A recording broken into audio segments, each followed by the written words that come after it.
100%. And we're going to get into that. You know what? Let's just get straight into the next question then, because I think it's no buzzer. No, well, hey, Fanta changed it up on us, man. Fanta changed it up on us. Curveball.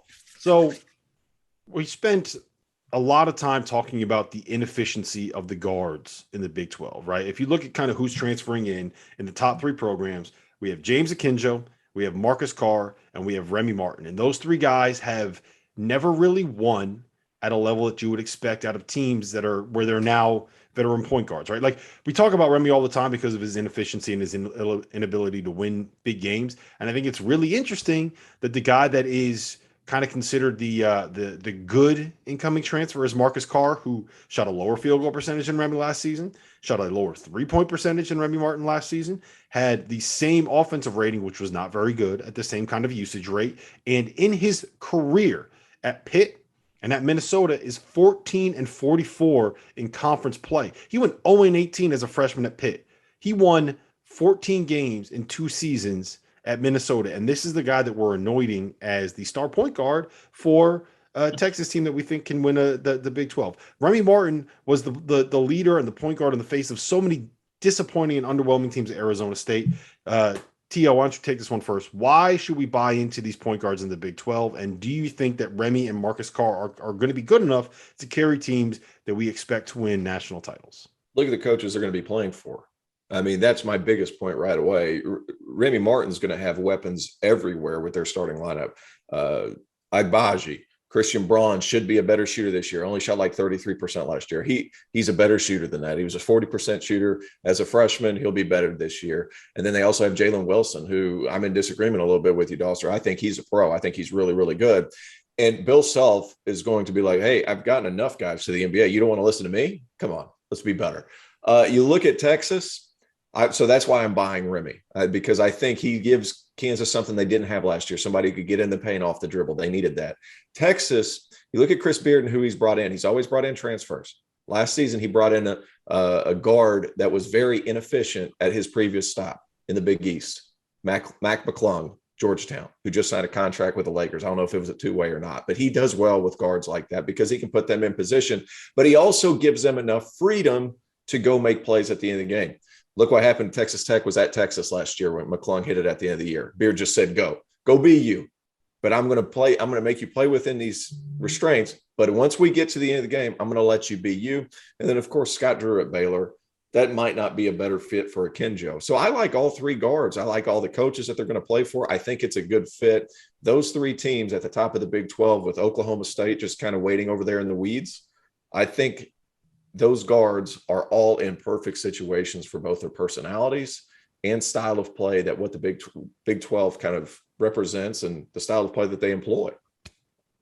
I think it's a process of a realization of your role.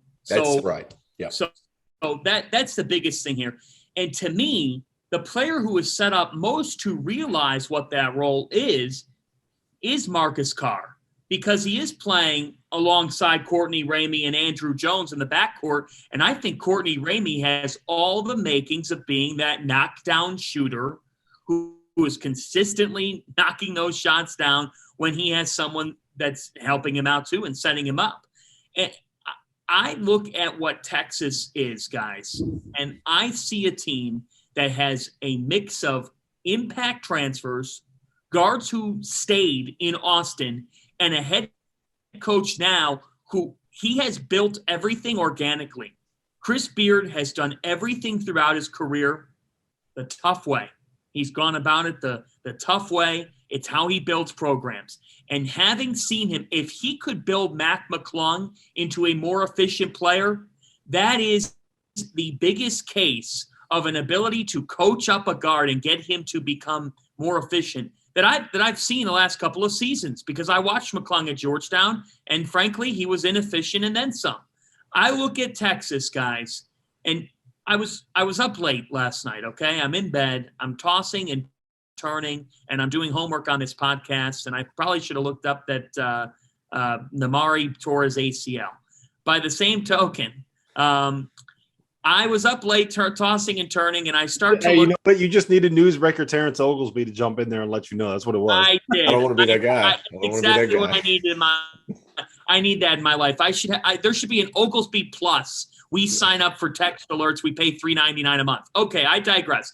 I'm up late. I'm looking around. $3.99. Everybody, some people need a midnight snack. I took a look at Texas's team. And by God, when I looked at them again, guys, the more I look at Texas, the more I say, man, this team could be the best team in college basketball this season. And if Marcus Carr has a realization of that, he's set up perfectly for success down at Texas. Akinjo, I think, is a quality player, Rob. I'm not sure about his supporting cast. For Kansas, Remy Martin's got to have this switch to self-ball. I love Marcus Carr in Texas the most out of these three situations, so I'm going to go with Carr. So the only thing I'll say is this. Join me. You're 100% correct in the point. You're 100% correct in saying that these guys need to be able to accept the role and accept the responsibility of the job that they're in. I'll just say these guys are 4 years into their college careers, and it's very hard to get a leopard to change his spots. At some point, you kind of are what you are as a player, and that is my biggest concern with both of those guys. It's not whether or not they can accept the role; it's whether or not they can actually do that role, and if they're capable of playing that way. Wait, quickly. That's perfect for no rebuttal. Perfect. Yeah. Perfect.